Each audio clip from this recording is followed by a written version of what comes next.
బావా దువ్వని తెచ్చుకోవడం మర్చిపోయిన హాల్లో ఉందేమో చూడవా. అలాగే. ఎక్కడ పెట్టు లెచ్చలు? సరిగ్గా చూడు, అక్కడే ఉంటుంది. ఒక్క పని కూడా తిరంగా చెయ్యవు కదా. సరిగ్గానే చూసానే, ఇక్కడ ఎక్కడ లేదు. నిన్ను నాకు కట్టుబెట్టి మా వాళ్ళు నాకు గొంతు కోసారు. ఎక్కడున్నావు బాబు? దువ్వన దొరకవే తొందరగా.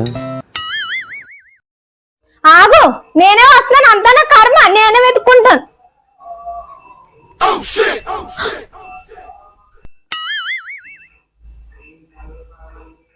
బాబు ఇంక వెతక్కో. నువ్వు ఎంత బాగా వెతుకుతావని నేను ముందే తెచ్చుకో పెట్టుకున్నాను దువ్వన.